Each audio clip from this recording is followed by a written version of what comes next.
man wanted for India's biggest bank fraud, Nirav Modi, has finally been arrested in London and has been denied bail by a London court. He will now spend the next 9 days in jail before his hearing on the 29th of March at 10 a.m. Nirav Modi is, of course, accused of cheating the Punjab National Bank of 13,000 crores. His arrest now means that the long legal battle to extradite him back to India has started, much like Vijay Mallya's case. In fact, interestingly, Scotland Yard had put out a statement that Mr. Modi was arrested in London on Tuesday, which means he spent the night in jail before he was produced before the London court today. This comes days after Nirav Modi was tracked down by the London Telegraph, and it turns out he lives in an expensive flat and, of course, has an infamous ostrich jacket, which he did not wear to court today. My colleague Radhika Iyer has more on that big story. Radhika, the judge clearly felt today that Nirav Modi was somebody who could flee, who would not surrender, which is why he was denied bail. She said that, Nidhi. She took a break before she scanned through the documents that were submitted both by the CPS as well as by Nirav Modi. And she came back to say that I will deny bail, I will remand him to custody because I have substantial reason to believe that he may fail to surrender, quote unquote. And she also went on to say that this is a case that involves very high amount as alleged by the CPS, and so she wanted to remand him to custody. Now, Nirav Modi has submitted before the judge pay slips.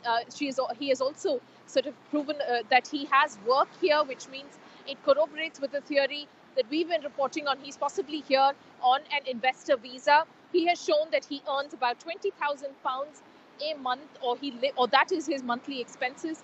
He also says he has a formal NI number, which is a national insurance number. That's a number that anybody living in the UK will have to have, and that's something that shows that you're paying your taxes. So he's trying to sort of get a clean sheet when it comes to his character before the judge, and that was the basis on which he applied for bail. So he set aside the net that he drew, the gross income that he drew, that he pays his taxes regularly. Apparently, he's also taking educational courses here in London. So that's again something that is very interesting and something for me to probe further on. What are these educational courses that he is taking up here in London? And besides all of that, he also went on to say that his son lives here in London and has been going to school for the last 5 years, being based in London, which is not apparently unfamiliar territory to Nirav Modi. So interesting there that Nirav Modi, much like other fugitives in the past, has sort of lived there right under everyone's nose. Indian authorities claiming for months now, for more than a year now, that they didn't know exactly where he was. The London Telegraph finally tracked him down, and then we're seeing a series of events unfold. Well, my colleague Sunetra Chaudhary has been tracking this story from the beginning and joins us now. Sunetra, in fact, it is a long road ahead, isn't it, for this actually to see him come back home?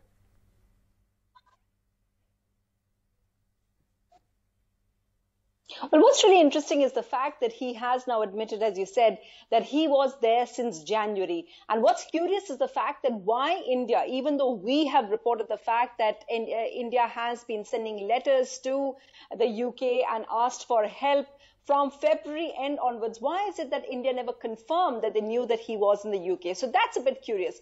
What, of course, as you were saying, is a long road that is ahead now. Let's recall the fact that Vijay Mallya has already won, India's won one round in the battle to get Vijay Mallya. However, even in that, the extradition request went in 2017 till 2019. Only the first row of appeal is still awaited. So 2 years at least. Now, what's interesting about this particular case is that many feel, in fact, that's a story we did as well, that if India had in fact given all the documents as early on as they were asked by the Serious Frauds Office in May and June, then perhaps we would have seen a much quicker development. However, what we did see was that they waited for the official extradition treaty, which only went, the extradition request went in the end of July and August from both the authorities, and now that process has finally begun. At the moment, of course, they're all claiming, the government also claims, the Enforcement Directorate has also made it clear that they've been persistent with it. But what will be curious curious now as we hear the court proceedings is what we hear from Modi's side. We know that he has, since that March or April, since India started actually speaking to them unofficially, saying, please, can you help us out? And then refused to give any details when the Serious Frauds Office asked to come to India to pick up some of those documents. But what will be interesting to note is, when is it that India sent all those communications? Why did India revert to the UK all the documents that they asked for? The Serious Frauds Office has been asking for in May and June, the 2 letters that they sent. And also, as Nirav Modi says, he's been there since January. So what are the kind of efforts that India has made since then? At the moment, we've seen both parties, we've seen the BJP and the Congress make the obvious statements. BJP is saying that they've got everyone back, including, and they're very likely to get Nirav Modi soon. But it seems that there are at least 2 courts of appeals and this particular appeal. So what's perhaps safe to say is that we won't be seeing Nirav Modi for sure before the elections end. Well, Sunitra, thanks a lot for giving us that perspective on that story. And the question, of course, many people are asking today is that if this guy has been in London, in England, since January of 2018, right there under the nose of pretty much everyone, why is it that it has taken so long to actually track him down, pin him down? He has a national insurance number as well. These are some serious questions that will be asked. Here in the studio with us, we have the former CBI director, Mr. AP Singh, also Shivam Vij, the contributing editor of The Print, Mohammed Khan of the Congress Party is with us, Mr. Sanjay Hegde, senior advocate of the Supreme Court, and Lalita Kumaramanglam, member of the BJP and former chairperson of the NCW, also joining us today. I'd like to ask Mr. AP Singh this question first, sir. This is again going to now be a long and drawn-out process, and our record with the UK, or the UK's track record as far as extradition to fugitives to India is concerned, is not very encouraging. There's been, what, I think 1 extradition that's actually happened in 30 years. Yep. And why is that? Nidhi, the thing is that the extradition you're talking about was also because the person did not contest his extradition, and that's why he was sent back. Wherever they've contested, they follow a very stringent legal process, and also they're very concerned about human rights and prison conditions. Most of these extraditions, as we saw in Malya's case. In Malya's case, but that has now finally been sorted out. So I don't think that benefit is going to be given to Nirav Modi. So to that extent, at least you're covered, because the court has accepted that you know, the human right conditions, the prison conditions in India are okay for extraditing people back to this country. Now, in Nirav Modi's case that you said, the delay, now this fraud only was unearthed in, I think, 2018, January 2018 or February 2018, the PNB complaint. Now, after that, you have to collect documents, you have to do an investigation here before you can ask for an extradition. You just can't just send a letter off saying that we want this person. You have to give the grounds, you have to say that the offence is also an offence in the UK, the same offence that is here. So you have to establish a criminal offence, which is a criminal offence in the UK as well. We were saying that he had gone to Hong Kong, he had gone to Europe, he had gone to London and possibly New York. Our authorities were saying that till a few months ago, that he and that, you know, he was traveling on an expired passport also. That's what, you know, they were saying. So that is a mystery. That did we know? Did we not know? No, then, you know, because they had sent a red notice. I mean, they had requested Interpol to issue a red notice. I think that also took time. Yes, that took time. That took a lot of time, but finally it was issued, and they did get the information that he is in the UK, but you have to send a proper you know, document to the UK for extradition. It's not something that you can just send a letter and say, you know, we want him. So I think that takes time. They've done that. They've got a court order, and now it seems that the magistrates court in the UK is satisfied that at least there is a case for extradition. The other interesting thing which I thought was that he has actually been arrested and taken into custody for a night. That did not happen with Vijay Mallya. That's right. So is there a difference there? Yeah, is there a difference in their attitude for him? But after Malya's case, another interesting point is that bookie, I think it was Sanjeev Chawla, he had earlier, they had rejected his extradition. But after the human rights and prison conditions in India had been accepted, his case has also now been overturned, and they have agreed to extradite him. So there has been a difference. Politically, Lalita Kumaramangalam, is this something that, as we've seen Mr. Javadekar already say, is this something that the BJP would really want to project as a victory, or will it remind people that actually Nirav Modi did flee on this government's watch? Look, it's extremely petty-minded of people to say that it is not a victory, because as you know, fugitives such as Nirav Modi, Vijay Mallya, etc. have used various excuses or explanations, if that's the word you want to use, to try not to come back to India. And as you know, that however large or however powerful or efficient a government may be, very often there is this whole system in India had become so endemically corrupt that it wasn't very difficult for people like Nirav Modi to flee on, as you say, the BJP's watch.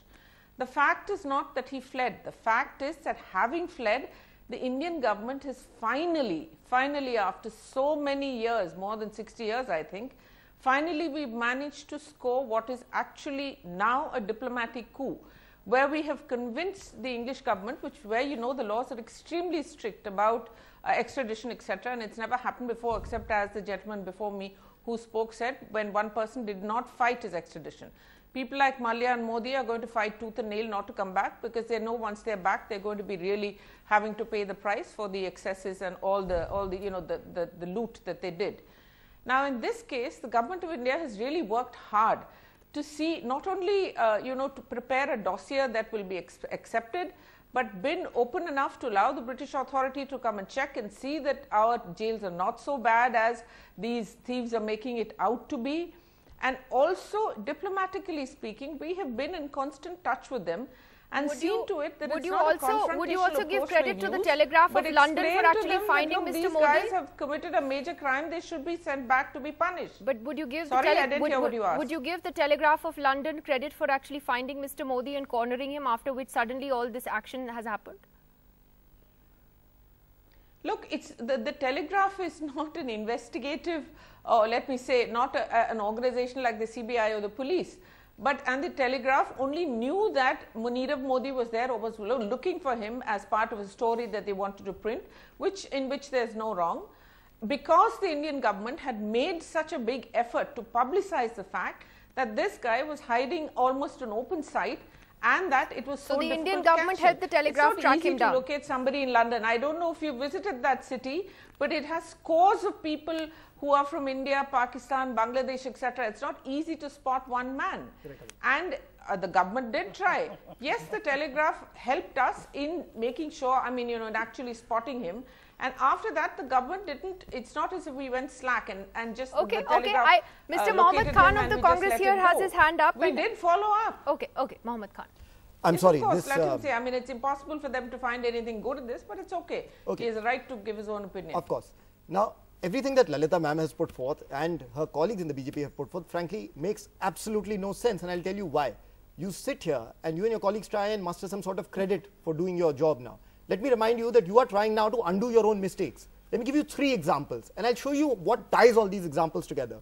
Your Nirav Modi takes a picture with the Prime Minister, runs away with his entire family 20 days before a lookout circular is opened. Someone has clearly informed him. The same thing happens in Vijay Mallya's case. A lookout circular is suspended, he escapes, it is reinstated. You have till date never held anyone to account despite us asking you on the floor of Parliament. Your Mehul Bhai, as the Prime Minister lovingly and affectionately refers to him, runs away, becomes a citizen of Antigua, is given papers of approval by the Indian government. Nobody raises a finger. Your Sandesara, आपके vibrant Gujarat की जो शान होते थे वो चले गए and उन्हें भी पहले से इत्तला हो गई. Madam, there is a line at which you are either complicit or negligent. I must say your conduct borders on the criminally negligent, because there is only one thing all of these people have in common: a proximity to the Prime Minister. Now you want us to stand here and celebrate the fact that you've spent crores of taxpayer money, in Mallya's case and Nirav Modi's case, to bring back these individuals. You've spent crores of our money and our time to say that, oh, now we must congratulate you. I'm sorry, madam, the people of India have seen through you. हमारा चौकीदार चोर है और आपकी ये हरकतें इस opinion को बदलने वाली नहीं है. 1 minute, can I please come in here? Okay, ma'am, and then I'd like to go to Sanjay Hegde and Shivam. Go ahead, ma'am. Yeah, sure. Look, I'm not here to make political speeches to ask for votes for the coming election. which Mr. Mohammed seems to have on his mind. Well, I'm here to state facts. 6 months ago when now, you had these the are not the first people. Please don't interrupt me. Have the courtesy not to interrupt. You can wait till I finish and then you can give your counter. Please do not interrupt. Now, these are not the only people who've stolen money from the government of India or the people of India and run away. I'm not going to get into a tutu-meme. I don't believe in it. Please do not interrupt. Mr. Mohammed, can you please show some courtesy at least? This is the problem with you. You're so afraid to allow the BJP to put facts before the people that you start talking nonsense. Not everybody is going to believe this nonsense, however loud you may shout and however often you may interrupt. Please. Okay, but please, let's just try to stick to the arguments here. Let's not let this family. Let's please not let this degenerate. Please, let's not get childish. Okay. Yes, I don't want to, but I request you to please make sure that the person from the Congress but let her finish her point. The same rules. Yeah. Now, may I? Or shall I wait for him to finish his next diatribe? No, please, because I just find this we just end up into this sort of going off on a tangent on other things. Exactly. Thank you. So, if you could just let me finish what I was about to say. Now, these are not the first people who run away after stealing Indian money, but let's not go into what happened in the past. The past is the past. Every time somebody takes a photo with a Prime Minister or a big VIP in this country, it doesn't make them very close to them, nor does it make them, hand in glove with the person with whom they've taken, the VIP they've taken the photo with. I think more than the photograph, I think the problem has been with the way that he was able to leave the country, much like Vijay Mallya, the questions that have been raised on how he was, literally allowed to get out. And I think those questions, are important. But Sanjay Hegde, what is also complicated...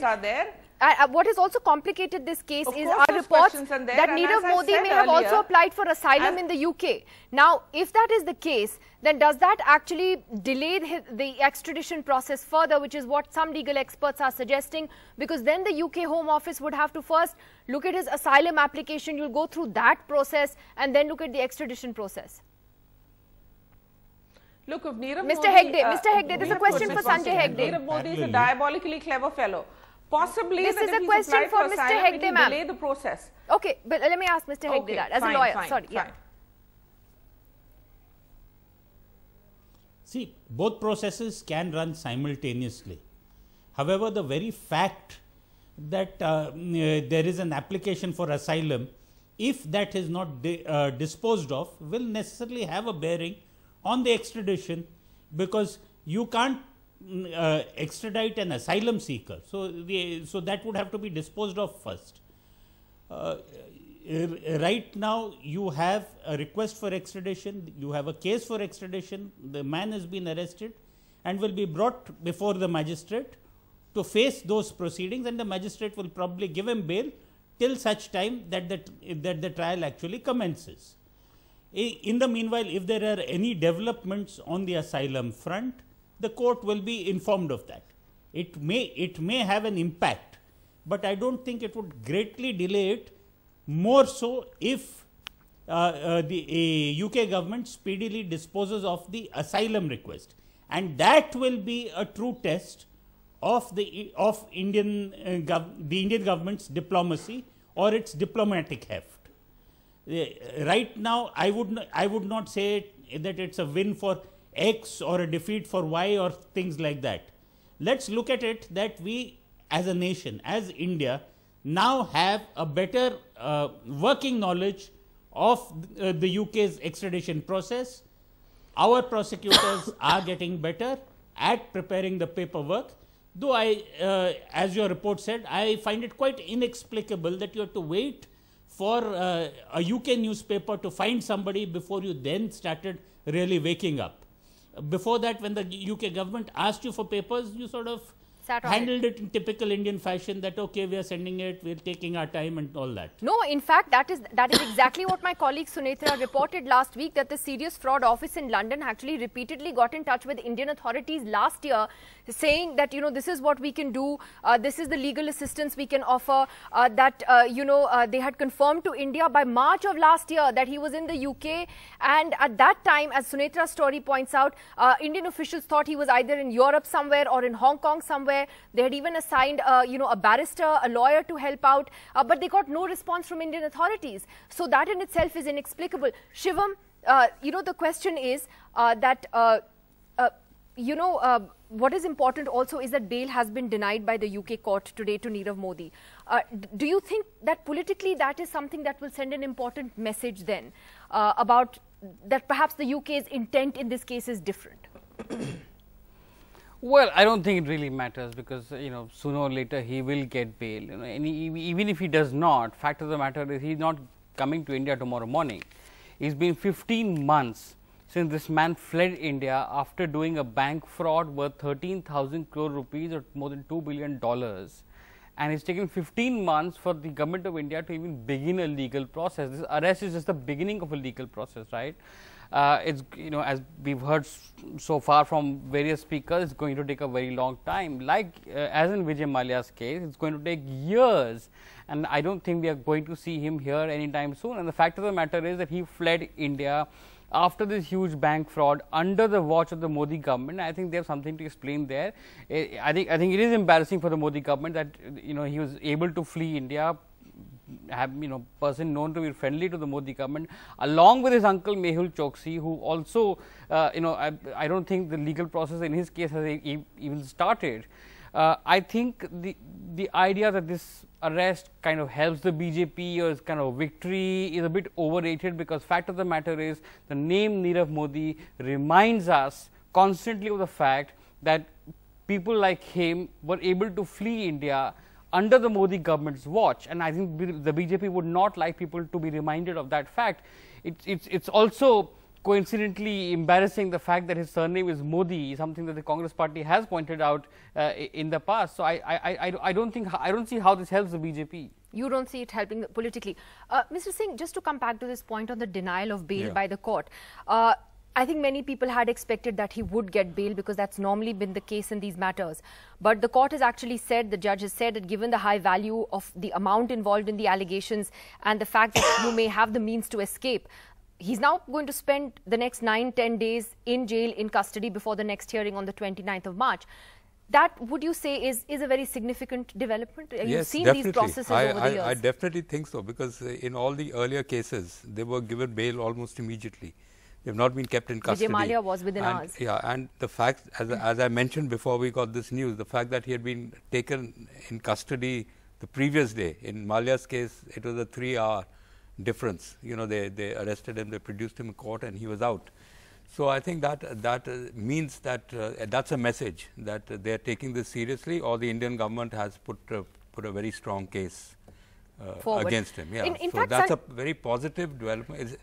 This is the first step. It's a positive first step, but keeping him in custody shows that the court is convinced that there's a strong case. That's a big plus for the prosecutors. Yes, absolutely. And of course, no one would be happier than the Congress if this man, Vijay Mallya, and the others were brought back.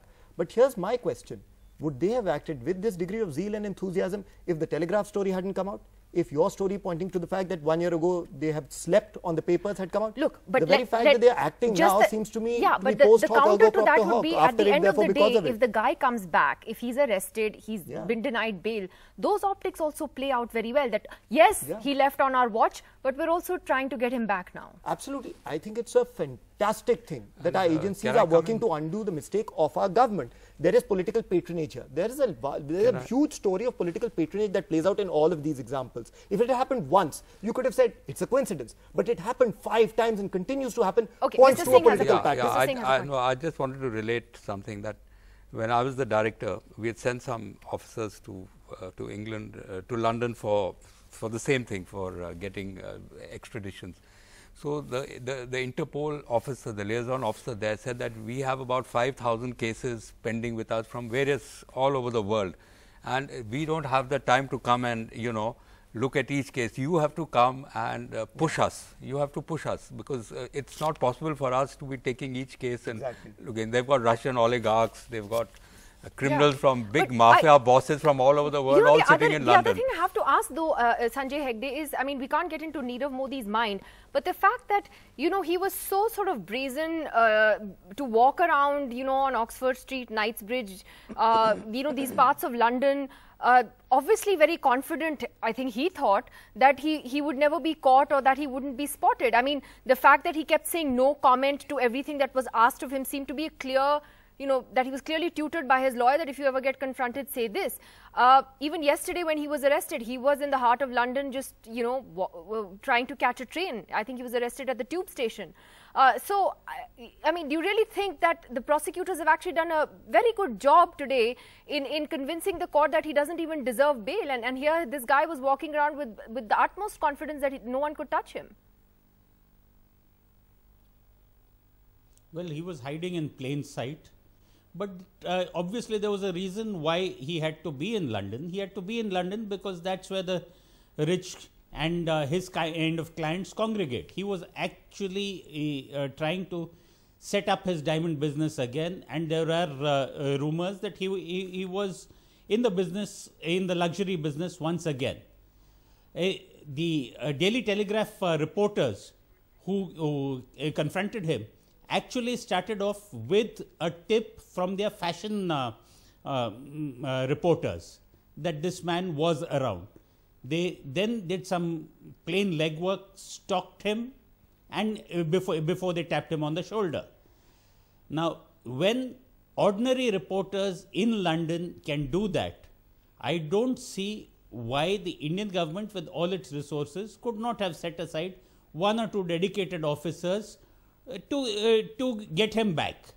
It's no use as a country collectively wringing our hands and saying, this department let him flee, that lookout notice was not acted upon by immigration and whatnot. Fine, the horses have bolted.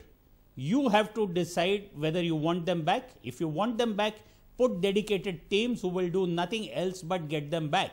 Turning to you, Shivam Vij, the question then is, you believe that this may not politically play out the way the BJP wants it to. But given the Chaukidar campaign that the Prime Minister has, sort of gone full throttle on, he can turn this around and say that, I'm bringing these guys back. I'm holding them accountable. Yes, they fled.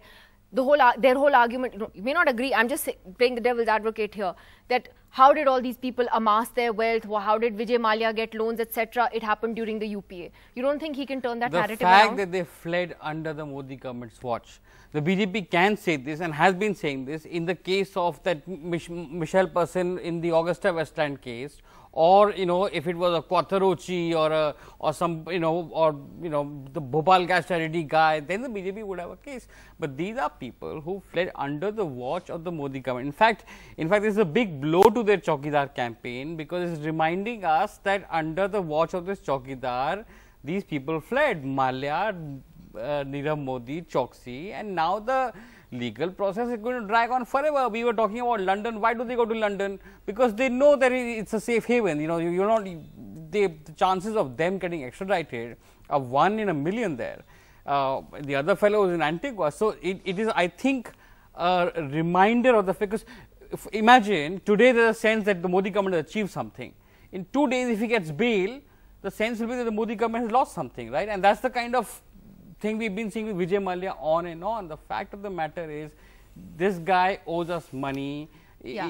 The Indian banking system is already facing a huge crisis, and this guy fled after a scam of $2 billion. Well, when are we going to get the money back? It's our money, it's the taxpayers' money. Lalita Kumaramanglam, somebody tweeted, I found it funny, that, now that Nirav Modi has been arrested, he's going to be brought back to India in 7 phases from April 11th to May 19th. But jokes apart, he's not going to be back in India, at least in time for the elections. Is this something the BJP will be able to successfully sell as a political issue? Look, I think that your presumption that we've done this only to sell it for the elections is totally wrong to begin with. Secondly, I have never been the type of person to use such, big sounding words like victory, etc. This is a positive step after a lot of hard work that's been put in by the government. And as was pointed out by the gentleman who was former director of the CBI, there are many differences between this case and what was Vijay Mallya's case. In Vijay Mallya's case, he managed to get bail. In fact, I think he never went to jail at all. Nirav Modi is actually behind bars for quite some time now. Now, there is a saying that the wheels of justice grind slowly, but when they grind very well. And we are determined to see that despite the time it may take, Nirav Modi will be brought back to India and will be made to pay for his excesses, for his loot, whatever strong words people want to use, they're free to use it. I don't normally talk in that language, as you know. Now, yes, he fled under the BJP watch, and if that's what you people are going to consider as a big victory because I've said it on your channel, fine. But the fact is that many others have fled the ISIS, not that it makes it right. But finally, after I think God knows how many years of, this is not just, I'm not just talking about Modi or the Congress or previous governments, etc., etc. Finally, the Indian government has been able to, the Indian government is, it's not just the diplomatic versus the police, it's everybody put together, our litigators, everybody put together, have gotten their act together, and the government has worked as one to see that some positive step, and this is a huge step forward. So those who want to deny it and negate it, let us thank the London Telegraph also. But let me say that I don't think the people of India are so stupid as to look at it, you know, from, purely as a political thing. Quick last comment. Etc. Jokes aside. Ma'am, I think for a very long time our Prime Minister has been losing his fabled connect with the masses. I think you are so intoxicated with your marketing campaigns and the slogans that you put out that you've completely lost track with the ground. I'll give you a very quick example. I remember in November and December when you were campaigning in the 3 states, Prime Minister Modi would talk about Christian Michel and he would talk about the Gandhi family. Ultimately, the results were there for all to see because the people see through you now. You can't fool all of the people all of the time, if I may add to another adage. And finally this, ma'am, do not expect congratulations at this late stage. This is squarely on your doorstep and no amount of fine language will change that. All right, well, let's see, like we've been saying from the beginning, it's a very, very long legal process that's going to play out. Certainly not something we're going to see results in soon. How it will play out politically now is anyone's guess. Thank you very much to all of you for joining us on this big story. Thanks very much.